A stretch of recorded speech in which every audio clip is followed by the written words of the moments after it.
Hello and welcome back to Ye Olde Guide, a podcast about the history and heritage of the towns and cities of England. My name is Liam McGrath, and together with historian and urban enthusiast Daniel Gooch, we will be shortly embarking on our most ambitious Ye Olde Guide to date. We're visiting a city which has been one of the most significant in Britain's industrial, political and cultural history, and it's left a truly global musical legacy. We are touring the history of Liverpool.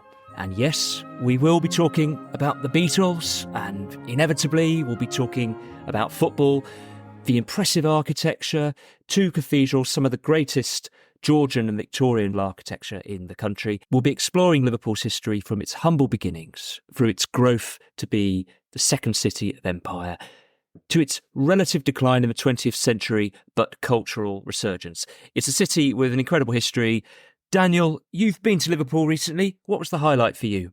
Yep, I've been a couple of times in the last few months. I'll pick an unoriginal highlights. Both times it was the football. I was lucky enough to get a ticket to watch Liverpool and a ticket to watch Everton the other time. And of course, we get to go back there next season because Ipswich have been promoted. Ipswich Town have been promoted, so we're very excited about that at Ye Olde Guide. But just in terms of Liverpool, you've been to both grounds. I've never been to either of them. Can't get a ticket easily. Which is your favourite? Oh, you will next season, hopefully. With Ipswich.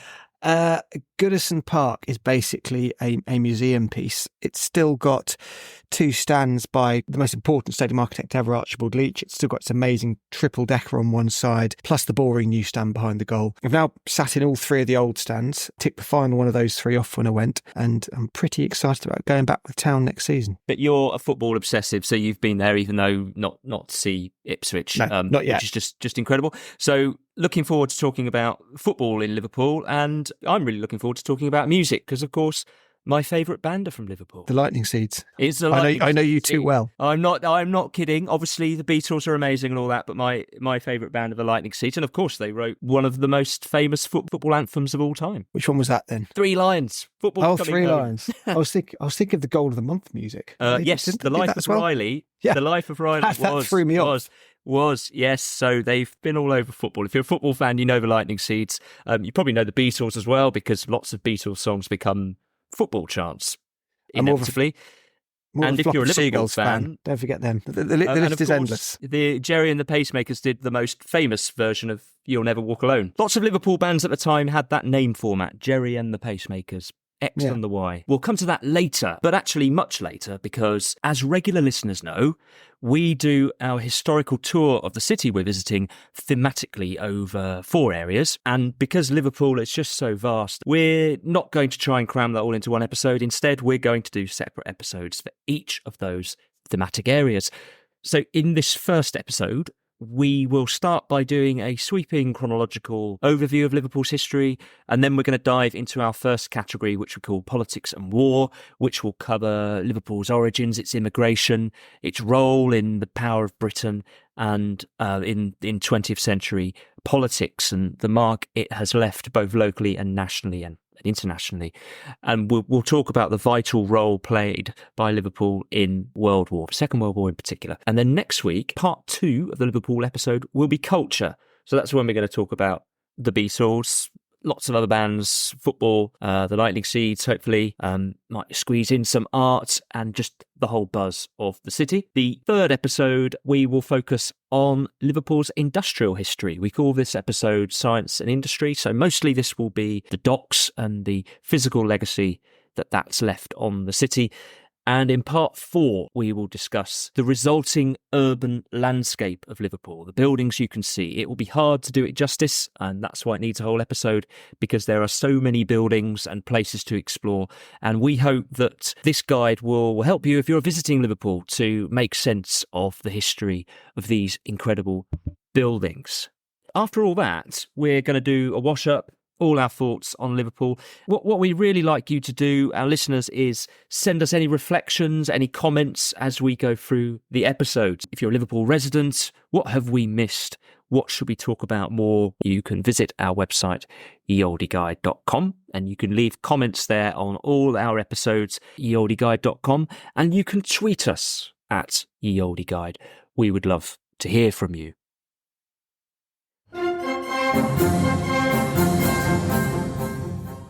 Now, Daniel, let's start then with a brief overview. So Liverpool, if you don't know, is located in the northwest of England. It's on the estuary of the River Mersey, which is a major river flowing to the Irish Sea. The city of Liverpool itself has a population of around 500,000. But as ever with city populations, you need to look at other definitions to get a real sense of the size of the city. The city region has 1.2 million inhabitants and incorporates a few other towns, but we're really going to focus on Liverpool itself. We'll leave Birkenhead and St Helens for another episode. So this leaves us talking about the east side of the Mersey, with the city stretching about 20 kilometres from Bootle in the north to the John Lennon Airport in the south. Liverpool has played a major part in British history over the last 300 years. But Daniel, how far back can we go in the history of this city? Well, the first record of Liverpool comes from the late 12th century, and this is when the town started to grow up on common land. Liverpool itself wasn't a particularly significant place at that point, and it isn't mentioned at all in the Domesday Book, but some other settlements that are now part of Liverpool, like Toxteth, Bootle and Kirkdale, they were mentioned. King John made Liverpool a borough in 1207. He did this recognising it was a useful place for connecting over the Irish Sea with Ireland. There are records of some farming and fishing in Liverpool in the Middle Ages, plus a bit of coastal trade around the coast of Britain. But the town still remained relatively insignificant for several centuries. William Camden visited around 1600, and all he really said of Liverpool was that you could travel over to Ireland from there and that it had a castle. Entering the 18th century, the population of Liverpool reached about 5,000 in 1700. By that point, Liverpool was a growing, somewhat significant port town within its region, but it was still smaller than places which you wouldn't consider in anything like Liverpool's league today for size or significance, such as Ipswich at 8,000, Plymouth 8,500, Hull at 6,000, all places which were bigger than Liverpool. But the city was quite rich at this time. Celia Fiennes visited in 1698, and she called it a very rich trading town. She described the people as very well dressed and of good fashion. But the city's growth really accelerated from this point onwards. By the middle of the 18th century, Liverpool's population had reached about 22,000, and the city was experiencing significant physical growth with new construction, particularly in its expansion to the south and the east. Commercially, Liverpool had become a really significant regional town and the commercial centre for much of North Wales as well as its surrounding counties. It joined the ranks of what the historian Peter Borsay describes as provincial capitals, which are, in his view, the highest rank of cities in importance below London. As well as this, Liverpool was becoming a cultural hub. It was a centre of culture and consumption, according to Borsay, used by wealthy people from around its region for shopping and recreation. But then as trade with the British Empire increased, Liverpool went through even more massive commercial growth, mainly via its port, through which a sixth of all English port trade passed in 1792. And by the start of the 19th century, Liverpool's population had reached 78,000. The massive expansion of its port, along with new inland railway connections, continued this vast rate of growth, so that by 1861 it had really cemented its place as one of the biggest cities in the country, with a census population then of 444,000, so absolutely huge growth in population there. In the first half of the 20th century, Liverpool remained an important port. It played a crucial role in imperial trade and militarily in the Second World War. And by the turn of the 20th century, there's a profile from the University of Liverpool which describes Liverpool as handling more cargo than any other city on the European mainland, and even more than New York. Liverpool itself had more embassies and consulates than London, reflecting its multicultural makeup, and exported more than Hong Kong, Sydney or Singapore. The city's population peaked in the 1930s, reached nearly 900,000. But from this point, a decline set in. The port trade really was slumped and unemployment took hold in Liverpool. It reached almost 40% in some areas of the city. There has certainly been a lot of economic and aesthetic recovery in very recent times. There have been numerous regeneration schemes, particularly around the docks, though Liverpool's population has never fully recovered to its peak. Its population is probably about half its 1930s peak, although, as you said, you have to be a bit careful about how you're measuring this and which areas you're taking in, because lots of the surrounding areas have grown at the same time. But against this economic backdrop, Liverpool, even though in economic decline, was still right at the forefront of popular culture in modern times, notably in music and in sport.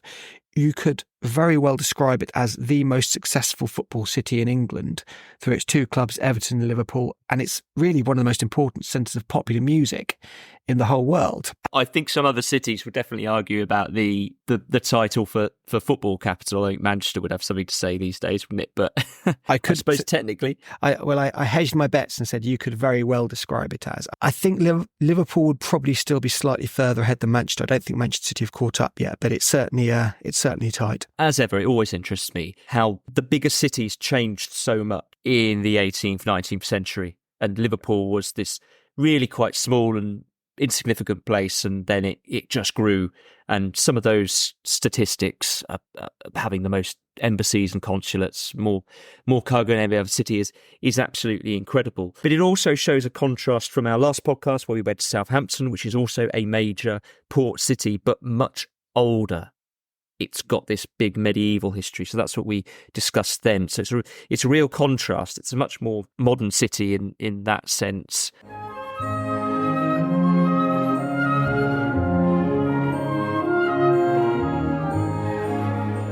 So thanks, Daniel. Let's go on now to our first category, politics and war. The place we're going to start here is a history of Liverpool's immigration, which of course is related to this role you've just spoken about, of huge docks. Immigration really is central to Liverpool's history. It's a key factor in many of the other points that we're going to look at in these episodes, but we'll discuss it in broad terms here. The largest group of migrants to make Liverpool their home has always been the Irish. There was major Irish immigration to Liverpool starting in the 18th century, and then a very large increase from the 1840s during the Irish famine. You can measure the impact on Liverpool's population through census records. Just to take 1851 as a sample, the census registration districts in the very centre of Liverpool had some of the highest proportions of men born overseas of any city outside London.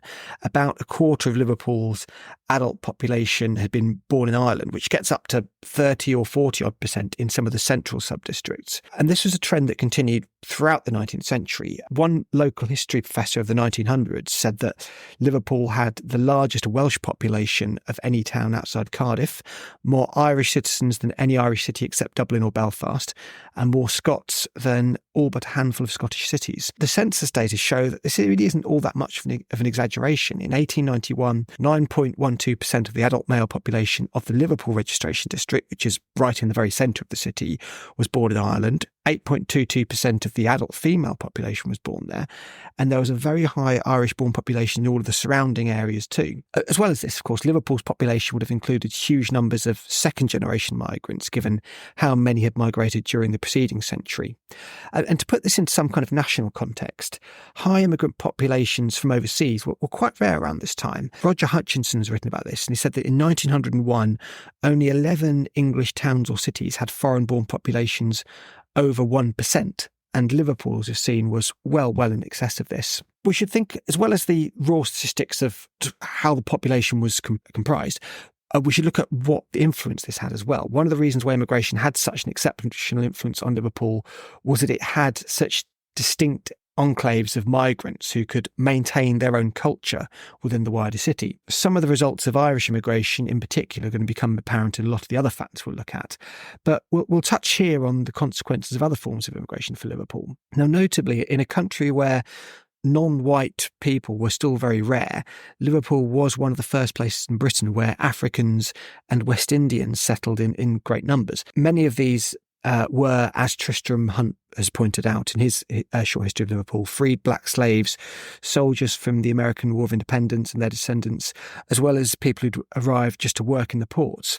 Famously, the world's oldest Chinatown outside Asia is in Liverpool. It was originally established at the docks, but moved to its current location after the Second World War, with many Chinese seamen arriving and settling throughout the 19th century. One result of all this multiculturalism is that there were many mixed-race marriages in Liverpool between mainly local women and non-white men. There is unfortunately a darker side to this in the fate of many Chinese workers. After numerous facts they involved strikes to demand equal pay with white workers during the Second World War.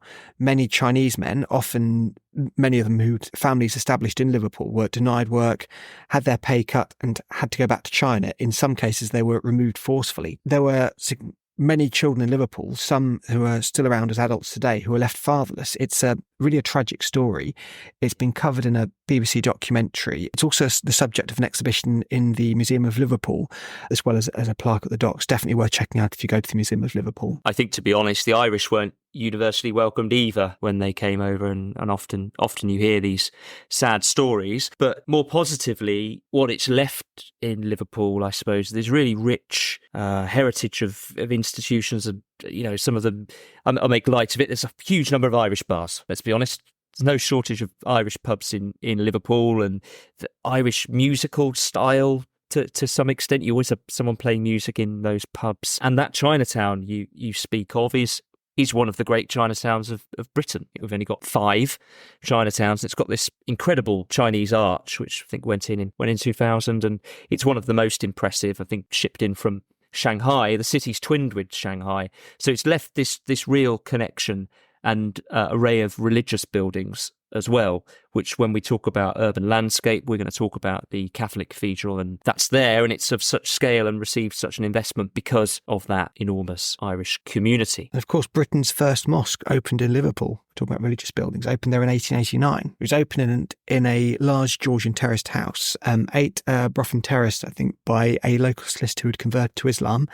You can still visit it. It was reopened and restored in 2014. We've spoken about immigration, but it's also a point, of course, of emigration as well. It definitely is, yeah.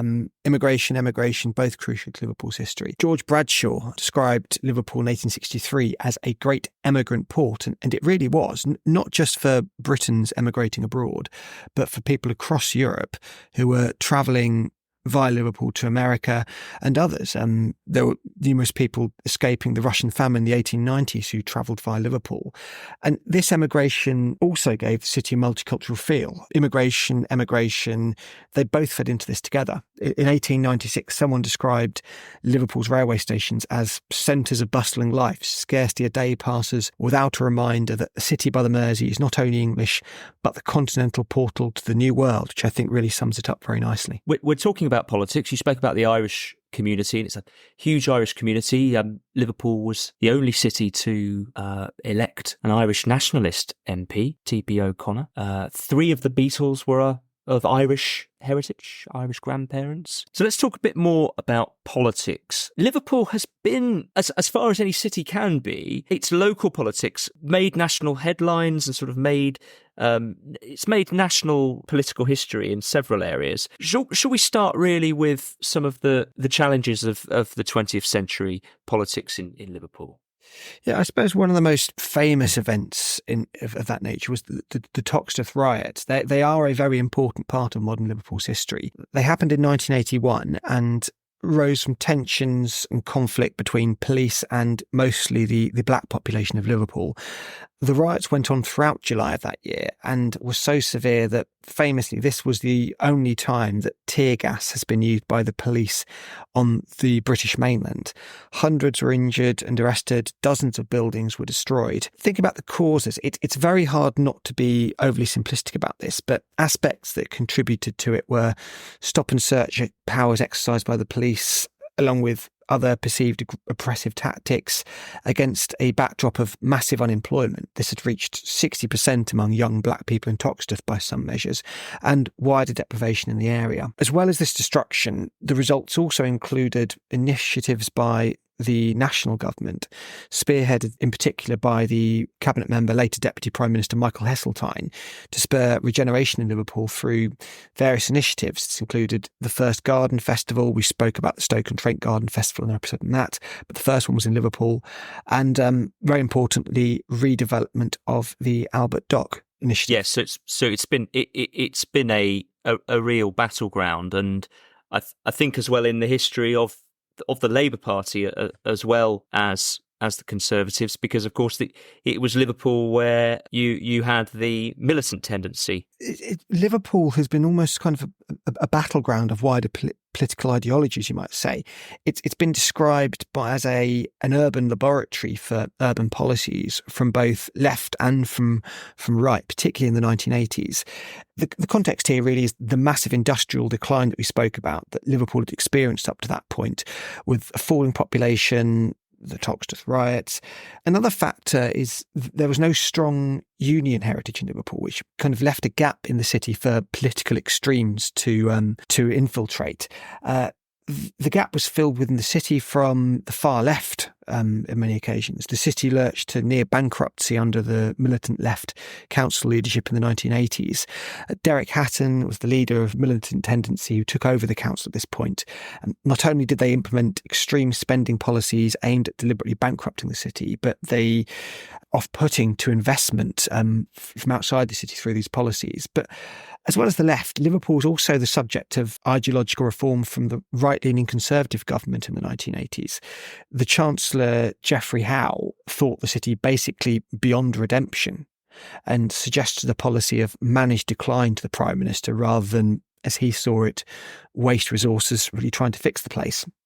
But the government did later implement the interventionist policies we mentioned earlier to prompt regeneration following the Toxteth riots. But in addition to the obvious political philosophies at play, there are also ideological points underpinning the physical regeneration of the city in the 20th century.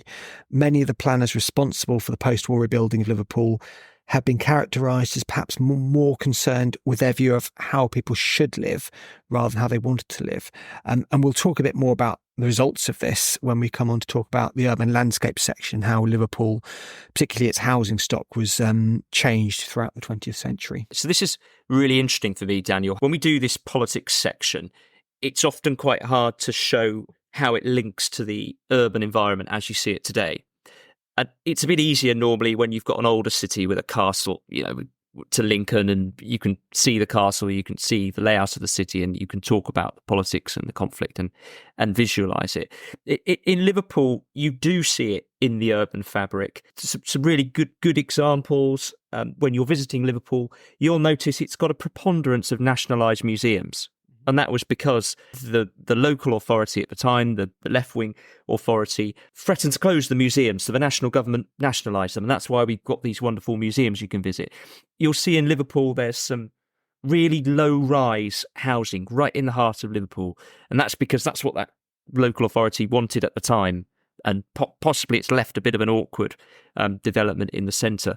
But we also see, and this is arguably one of the greatest parts of Liverpool today, you see that incredible waterside development around the Albert Dock, which was the initiative, Michael Heseltine initiative that you mentioned. And that's left not only a mark really on Liverpool, but across cities in the UK, where for a long time waterfront regeneration was a way of delivering regeneration, it was a way of placemaking. And you see that all over the country, whether it's London Docklands, whether it's Salford Quays, in Manchester, you see it frequently. So these political stories, I suppose, these political narratives of the city have come through into its urbanism today, which is really interesting, I think. So we talked a lot there about politics. Let's talk about war.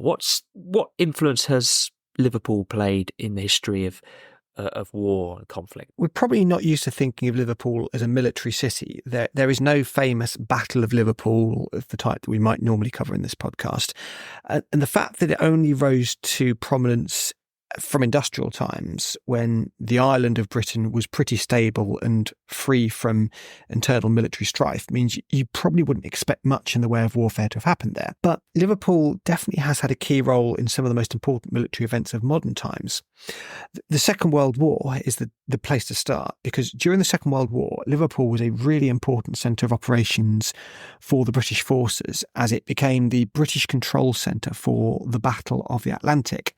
It was made the headquarters of Western Approaches Command from February 1941, which was moved from Plymouth to give closer control of the Atlantic convoys. The command was in charge of naval affairs from the west coast, so basically everything across the Atlantic. Now, the Battle of the Atlantic, to give some context on this, was really critical for control of shipping routes across the Atlantic Ocean. It was crucial both for purely military reasons and for the logistics of importing goods, both for the population of Britain and for the military, and for the invasion of Europe by Allied forces. You can now visit the underground Western Approaches headquarters in Liverpool. It's a World War II museum which was reopened in 1993 after being mothballed in 1945 when the command closed. There have also been major commemorations of the Battle of the Atlantic in Liverpool, including last year for the 80th anniversary and 10 years before that for the 70th anniversary, when 25 warships sailed to the city and there was a Spitfire and Hurricane fly past. As well as this importance as a military centre, Liverpool and the surrounding area were important convoy ports in their own right. This meant that the region came under very heavy bombing attack during the Second World War. 2,716 people are estimated to have been killed in Liverpool by bombing raids, and over 1,000 more people in the surrounding towns. More than half of homes in the area suffered some kind of damage. Over 70,000 people were made homeless at various points. Liverpool Exchange Railway Station was blocked for over 3 months as a result of bomb damage. Plus, of course, ships from Liverpool were attacked, including the very first British ship of the Second World War to be sunk. The Athenia, a passenger liner, was torpedoed in violation of international law the day after war was declared, and over 100 were killed. So, for naval affairs during the Second World War, really, Liverpool is just about the most important location in Britain. Yeah, it's absolutely huge, and not necessarily something that's well known in Britain. I mean, in fact, it wasn't until we researched this episode that I knew we had the museum in Liverpool, Western Approaches, which is a really good museum. And of course, during the Second War, as a result of this, it did bear the brunt of bombing. Second most bombed city, I think, after London. So ahead even of places we've discussed before, like Coventry and Hull and Southampton, we've spoken a lot about. And again, this leaves a legacy in the urban fabric because, you know, Liverpool for a long time had bomb sites. So we'll talk about more about that urban legacy in the final section. Another quirk of the Second World War, this is a bit weird, just checking my notes here. Hitler's in Liverpool. What's this all about? Adolf Hitler had a half-brother, Alois, who lived in Liverpool. He moved there via Ireland before the First World War and lived in the city, where he worked as a waiter in a Jewish-owned cafe. Now, it has been suggested by Hitler's sister-in-law's memoirs that Hitler himself actually visited and stayed with his half-brother for 6 months, although that claim is heavily disputed, to put it mildly, or dismissed as rubbish by most historians. But the connections run deeper. Alois's son, so Adolf's half-nephew, was born in Toxteth in Liverpool in 1911 and raised there until his 1920s, so he was a proper Scouser. He was born William Patrick Hitler, but changed his surname to Stuart Houston, moved to America, and actually fought in the American Navy against Germany in the Second World War. So yeah, going very much against the family grain there. One of the stranger turns the podcast has taken. But, you know, in summary, Liverpool played a massive role in the Second World War. Yep. I think it's fair to say, and I certainly hadn't appreciated it before this episode. Let's go back a bit. Now, obviously, Liverpool is a modern city, so we know it hasn't had so much involvement historically, but it has, along with towns in Lancashire, it has had this association with the American Civil War. Let's just explain that. Yeah, it's a point that perhaps belies the apparent progressive multiculturalism we've been talking about before. It's the local support from many people in Liverpool for the Confederates in the American Civil War. To give the context here, well, slavery was illegal across the British Empire by the time of the American Civil War. Overseas trade from Britain was still very much intermingled with slave-using, slave-owning economies. In particular, Britain, as with many other countries, depended on the American South for production of cotton, which the South had hoped would force military support from such countries who depended on them. In this case, imports of cotton from the American South produced using slave labour were crucial for Liverpool's economy.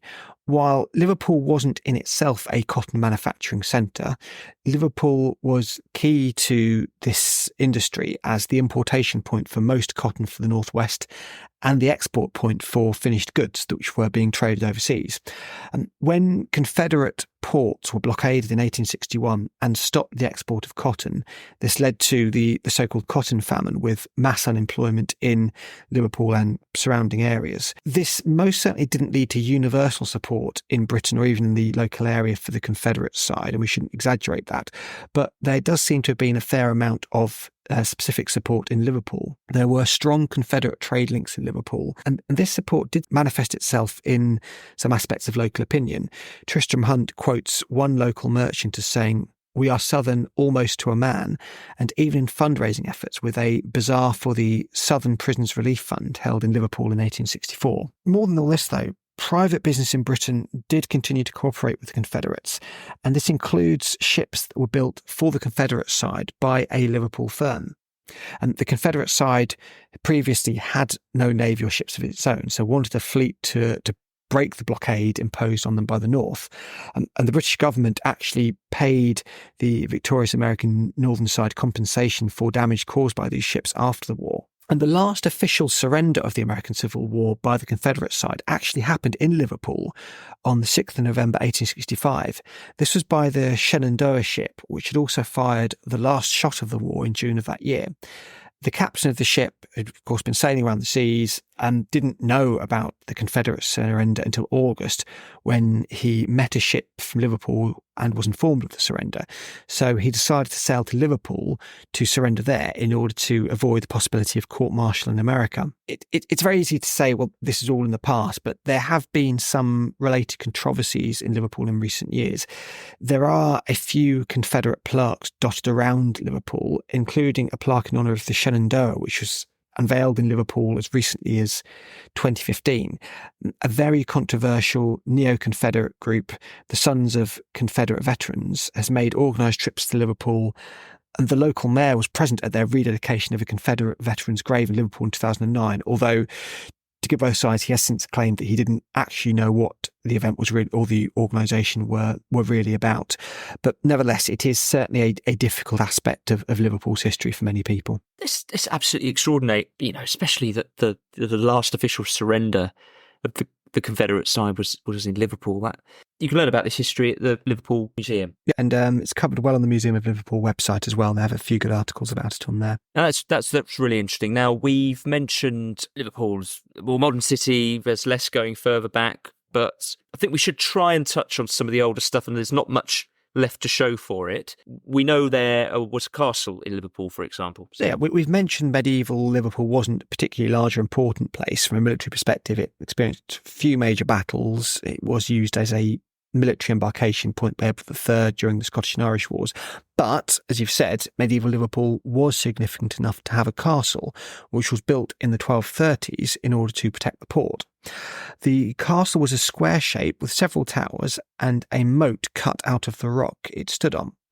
It was located on what's now Derby Square, which is by James Street Station, and had a tunnel running under James Street to the River Mersey. This was, at the time, as you'd expect from a castle's location, one of the highest points in Liverpool, but the ground has now been flattened, so it doesn't feel as high when you go there. The castle didn't see much military action. It had one small attack in 1315 as part of a rebellion against the Earl of Lancaster, changed hands a few times during the Civil War, but nothing major. As with many castles, it became ruined later as it wasn't really needed for military purposes anymore as the country became more peaceful internally. Thinking about what you can see of the castle now, the last surface remains were demolished in the 1720s, but the moat survives to some extent as a couple of banks in that area built their basements within the moat in the 19th century. Castle Moat House on Derby Square has one of these basements. I don't think you can get in very easily. It's been proposed that some of the stone from the castle may also have been used to build the city's docks. So, a bit of a legacy there. And finally, if you want to see what it might have looked like, there is a partly built replica of the castle near Chorley called Rivington Castle. So you get a sense of what it might have looked like. You'd have to be a real urban history enthusiast to try and track down the remnants of Liverpool Castle. That would be real commitment to I did go to medieval history. I did go to look. One of the buildings seemed very boarded up, so I don't think you're getting in very easily. But Liverpool had a second castle, less well known. There was a small Norman Motte and Bailey Castle of West Derby in the east of Liverpool today. This was built around 1100 by a Norman baron, so earlier than Liverpool Castle. It wasn't very big. It was abandoned within 200 years following the establishment of the town of Liverpool, fell into ruin shortly after, and there's nothing left of it now, except the name of the road it was on, which is Castleside Road. Gives it away. No. And we're going to end. We've got one final factoid in the politics and war section, which is about Civil War. Yeah, the customary mention of the Civil War. Every episode, Civil War. You can't escape it. Even Liverpool can't escape it. There were sieges of Liverpool during the Civil War. The parliamentarian side captured the city in 1643. The Royalists had a go in June 1644. 10,000 men under Prince Rupert. Maps from the time show trenches dug around the lightly fortified city. And there's a sort of monument of that era today in the Everton lockup, which is a small tower which acts as a small jail, and you'll recognise that today as being the picture on Everton FC's badge. Oh, wow. Yep. What a factoid.